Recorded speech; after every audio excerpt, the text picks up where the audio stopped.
നമസ്കാരം. ഇന്ത്യൻ നേവിക്ക് കരുത്ത് പകർന്നുകൊണ്ട് ഇന്ത്യയുടെ രണ്ടാമത്തെ ആണവ അന്തർവാഹിനി കമ്മീഷൻ ചെയ്തിരിക്കുകയാണ്. ഇതിന്റെ വിശേഷങ്ങളും ഒപ്പം തന്നെ മറ്റ് രാജ്യങ്ങളിലെ അന്തർവാഹിനികളുമായി ഒരു താരതമ്യവുമാണ് ഈ വീഡിയോയിൽ ഉൾപ്പെടുത്തിയിരിക്കുന്നത്.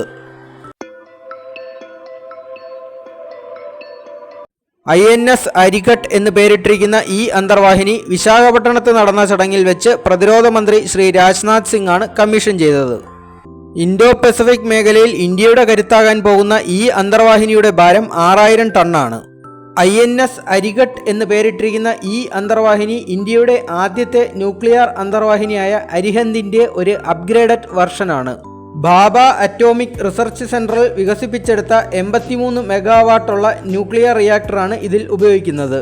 ഇതൊരു SSBN കാറ്റഗറിയിൽ പെടുന്ന വെസലാണ്, അതായത് ആണവ പോർമുന വഹിക്കാൻ കഴിവുള്ളത് എന്നർത്ഥം. സമുദ്രത്തിന്റെ ഉപരിതലത്തിലായിരിക്കുമ്പോൾ ഇതിന്റെ പരമാവധി വേഗത എന്ന് പറയുന്നത് 15 നോട്ടാണ്, അതായത് 28 km/h. എന്നാൽ വെള്ളത്തിനടിയിലോട്ട് പോകുമ്പോൾ ഇതിന് 24 നോട്ട് വരെ സ്പീഡ് കിട്ടും, അതായത് 44 km/h. ഇതിൽ 4 മിസൈൽ ലോഞ്ച് ട്യൂബുകളാണ് ഉള്ളത്. 3500 കിലോമീറ്റർ റേഞ്ച് വരെയുള്ള K4 മിസൈലുകൾ തൊടുത്തുവിടാൻ കഴിയും. K15 മിസൈലുകളാണ് ഉപയോഗിക്കുന്നതെങ്കിൽ 750 കിലോമീറ്റർ മാത്രമായിരിക്കും റേഞ്ച്. ശത്രു ബോട്ടുകളെ തുരത്താനുള്ള ടോർപിഡോകളും ഇതിൽ സജ്ജമാക്കിയിട്ടുണ്ട്. മാസങ്ങളോളം വെള്ളത്തിനടിയിൽ കിടക്കാനുള്ള സാങ്കേതിക വിദ്യയും ഇതിൽ സജ്ജമാക്കിയിട്ടുണ്ട്. മറ്റൊരു സവിശേഷത എന്നത് ഇതിന്റെ സ്റ്റെൽത്ത് കേപ്പബിലിറ്റിയാണ്, അതായത് ശത്രുക്കളുടെ റഡാറിന്റെ കണ്ണ് വെട്ടിച്ച് സഞ്ചരിക്കാനുള്ള കഴിവ്. അടുത്ത വർഷം തന്നെ നമ്മുടെ മൂന്നാമത്തെ ആണവ അന്തർവാഹിനിയായ അരിധാമനും ഇറങ്ങുമെന്നാണ് റിപ്പോർട്ടുകൾ പറയുന്നത്. അതിനുശേഷമായിരിക്കും ഇന്ത്യ അടുത്ത ക്ലാസ് അന്തർവാഹിനികളുടെ നിർമ്മാണത്തിലേക്ക് കടക്കുന്നത്. അതിലൊക്കെ 5000-വും 10000-വും കിലോമീറ്റർ റേഞ്ചുള്ള ന്യൂക്ലിയർ മിസൈലുകൾ ഘടിപ്പിക്കാൻ കഴിയും. 40,000 കോടി രൂപ ചെലവ് വരുന്ന ഈ പദ്ധതി ക്യാബിനറ്റിന്റെ അംഗീകാരത്തിനായി കാത്തിരിക്കുകയാണ്.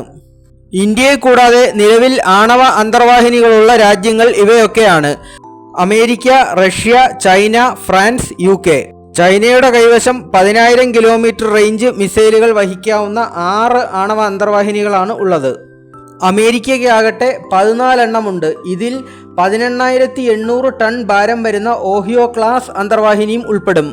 ഫ്രാൻസിനും UKയ്ക്കും 4 എണ്ണം വീതമുണ്ട്. റഷ്യയുടെ കൈവശം 16 ആണവ അന്തർവാഹിനികൾ ഉണ്ട് എന്നതാണ് ഔദ്യോഗിക സ്ഥിരീകരണം. ഈ സ്ഥിതിവിവര കണക്കുകളിൽ നിന്ന് തന്നെ നമുക്ക് മനസ്സിലാവും നാം ഏറെ ദൂരം മുന്നോട്ട് പോകാനുണ്ട് എന്ന്. അതിനുള്ള എല്ലാ ആശംസകളും നേർന്നുകൊണ്ട് ഈ വീഡിയോ ഇവിടെ വൈൻഡപ്പ് ചെയ്യുന്നു. നന്ദി. ജയ് ഹിന്ദ്.